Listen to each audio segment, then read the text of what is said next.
we are going to start with a new chapter. That is chapter number 5 of part 1 textbook. That is states of matter. This very important chapter that's mainly your physical chemistry. Now in the states of matter, we are going to start with the basic 5 states of matter which we have to study. You are all familiar about mainly 3 states of matter from grades lower classes onwards. That was solid, liquid and gas. These were the 3 phases of matter that you are well familiar with. But there are 2 more which is discovered, that is solid, liquid, gas. After that it comes plasma, and before solid it comes Bose-Einstein condensate.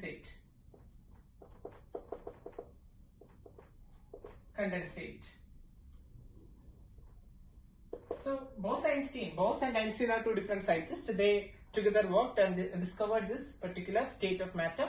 It's Bose-Einstein condensate. That's the state of matter. Okay. So what are these actually? We are well familiar with these 3, but I'll explain you the other 2 also. In this chapter, we will be mainly discussing about not all the 5, only 2 of them.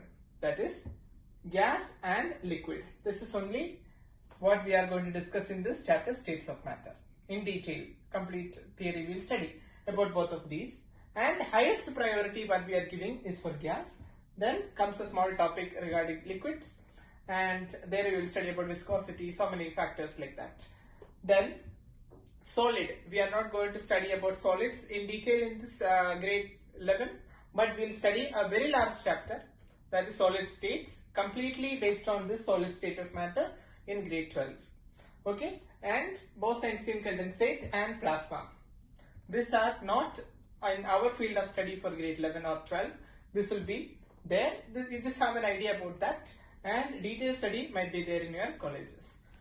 Okay, so what is the classification? How did we classify? What is the basis of this order? To classify the states of matter into these 5 categories, we are having 2 factors. That is, factor 1 is the force of attraction. Force of attraction, just using short form here, force of attraction between the interatomic particles. Okay, force of attraction is one of the factor, and the second factor is the thermal energy. So based upon these 2 factors, we have classified the states of matter into 5 possible phases. So what is the first? Bose-Einstein condensate.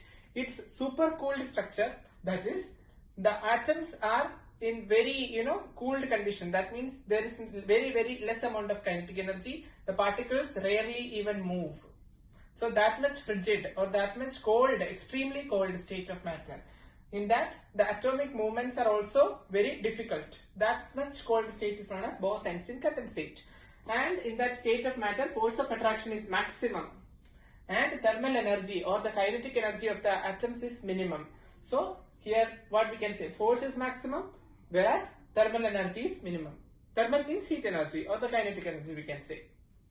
Solid, force of attraction is comparatively, we can say, less than Bose-Einstein condensate, but still among all the 3, solid, liquid, gas, solid has the maximum force of attraction, intermolecular forces of attraction.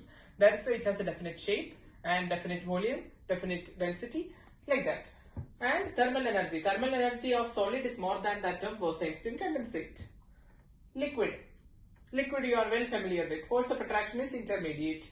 That is, force of attraction will be force of attraction will be less than that of solid, but more than that of gas. Force of attraction, okay. Thermal energy will be more than that of solid, whereas force of attraction is less than that of solid. We know gas, particles are very far apart, or you can say they are free to move. Their density is, they are actually free to move, and volume is not fixed. So gas, that's a condition, force of attraction is very less, whereas thermal energy is also high. Plasma has the highest thermal energy. They are super excited atoms or electrons, ions you can call. Super excited ions constitute plasma. Where to find plasma? Suppose you are having 2 wires which are very thick and which conduct thousands of voltage of electricity. Then if you are coming to bring that wires closer, that is one wire like this, and it contains suppose 1000 volt wires, two wires we are bringing, and when we are coming closer without actually coming in contact, we can see there's an arc of you can say ions which is formed, an arc. This is known as plasma arc. So that is the high thermal state, or thermal energy is highest over here, whereas the particles are very, very loosely packed. They are highly energetic or energized, we can say energized electrons, ions, etc. Okay, so those are the 5 states of matter, and we need to see that force of attraction. This I am denoting by Fa. Fa indicate force of attraction, and thermal energy I am indicating by Te, short form. Okay, force of attraction, how does it vary? Force of attraction actually decreases. So this way it is decreasing. Force of attraction is decreasing when you move from left to right, whereas thermal energy is actually increasing when you are moving from this to left to right. So these were the 5 states of matter which was discovered up till present.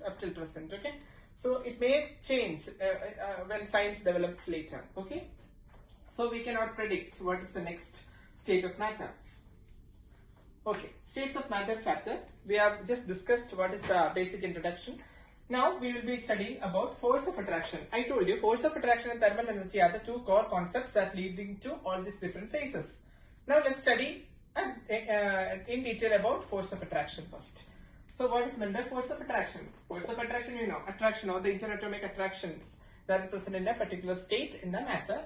So we are going to detailedly study about that. Force of attraction. Under force of attraction, you will have to study about the first type, that's known as van der Waals force of attraction. Van der Waals forces. You are familiar with this name because we studied in chemical bonding also. Van der Waals force, or it's also known as London dispersion force. London dispersion forces. What's the peculiarity of van der Waals force is that it is the weakest force possible. Weakest force. Okay, it is the weakest interatomic or intermolecular force. Weakest force. To understand this, let's see. There is a hydrogen atom, or I can call any other atom. Let there be an atom A. Atom A of a particular element, be it in a gaseous state. Okay, in a room, I'm considering an atom A of a particular element, and atom B also of a particular. Atom A again I'm considering. Okay, in a room, the element A. It's atom number A and atom A, 2 different atoms of the same element I am considering in a particular room. Now in this, let there be no affinity. That means they are not bonded. So there is no particular bonding force. So what actually happens? They are free to move. They are gases. Gases means they are free to move, and they will hit the walls of the container. Sometimes they may collide with each other like that. Now this distance is the distance of separation between the 2 atoms R, which are in the gaseous phase. It may change, may not change. It is always in the random motion, you know. So it will change. Okay. So R is not fixed. That's what I meant to say. So what actually happens? Force of attraction. There will be a small force of attraction between this atom A and this atom A, because in the atom A, electrons will be present, right? Electrons will be present, and in this also electron will be present. Here electron is present, suppose in this side. Just to understand, we are considering electron to be present in the right side of the atom A. So here there induces a small delta negative charge, right? Because electron is present here means small delta negative charge is present on this side of that atom. Now for this also, electron will attract positive charges and repel other electrons. So this electron of the atom number A will not be staying here, it will be staying some little far apart, that maybe we are considering this side. So here it is delta negative charge. So to balance this delta negative for a neutral atom, there is a delta positive charge developing over here. Same way here also delta positive. Overall charge of an atom is neutral, that is 0. So delta negative developing this side means delta positive should develop this side. Then only if you add 0 you will get. Now delta negative this side and delta positive this side. That is, opposite charges are developing. A small, very minute opposite charges are developing in a particular atom. So If opposite charges means they attract. So there is a particular force of attraction between atom number A and atom number B. Very, very small. Weakest force, I told you. So that much weakest force is still operating in it. That is known as van der Waals force of attraction. Example, it is seen in noble gases. For example, helium gas I am filling in a balloon. So the particle cells, helium atoms will be constituently moving and hitting the walls of the container or colliding with itself also. So we can say that what? So obviously helium, same case happens, delta negative, delta positive, small force of attraction, very, very minute. That much negligibly small weak force of attraction exists. That's known as London dispersion force. So this is all about the first type of forces, that is van der Waals force. This is important for you to study because we will be using this term many times when we discuss this chapter. Okay. The second type of forces and one more fact I need to say to you, that is the force of attraction for van der Waals force. Force is inversely proportional to radius, or not radius, actually interatomic distance to the power 6 in van der Waals force. So when radius, you have to remember this. Radius means the interatomic distance. Okay, the distance between the two atoms, when it increases, force decrease. That's our concept. So the force will be more, van der Waals force will be more when the atoms come closer, and when they are moving far apart, it will be less. How much less? To the power 6, the power it is decreasing, that much. Okay. Then second type of forces that we are going to discuss is known as dipole-dipole interaction.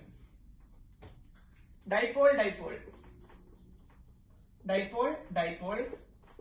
interactions. So what is meant by dipole-dipole?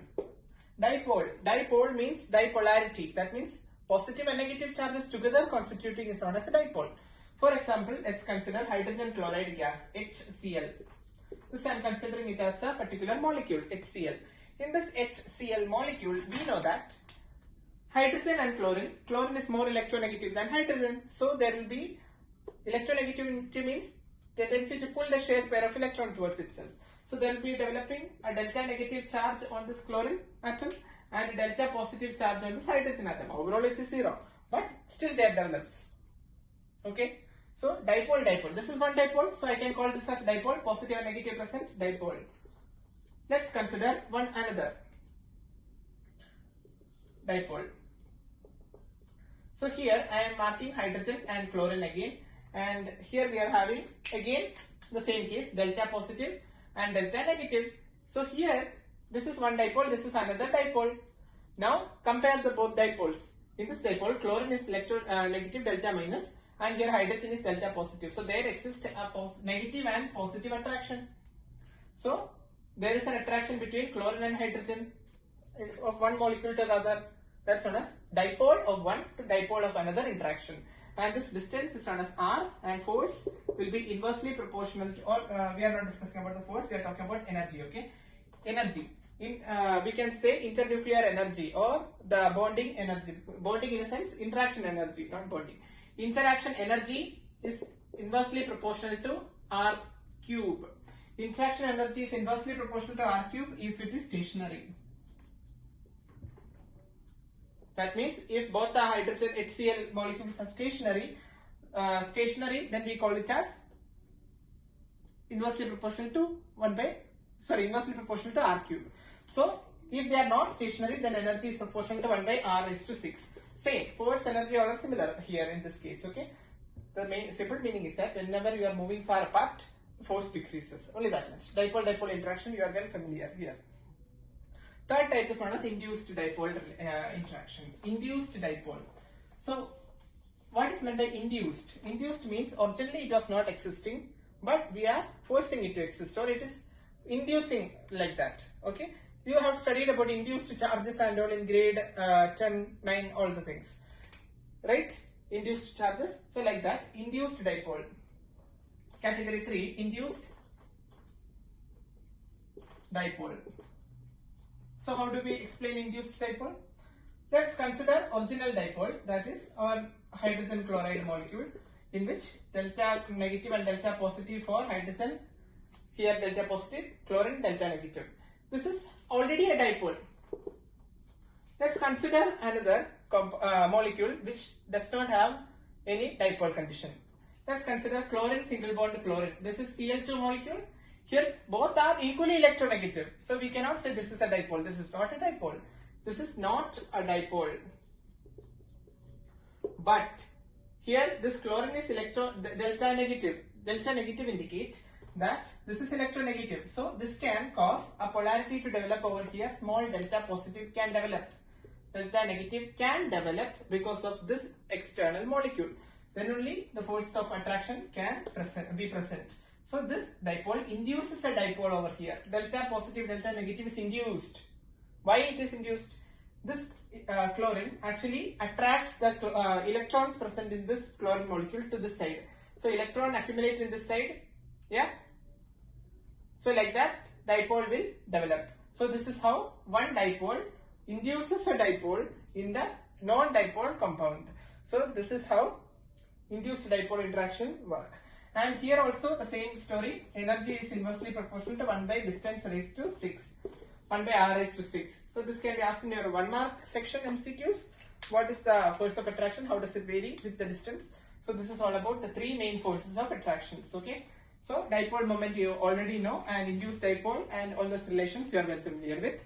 So this is the end of the first introduction part, and we'll move with the gas laws, because I told you we are going to discuss mainly about gas laws and liquid theories in this states of matter chapter. So if you understood, please like, share and subscribe.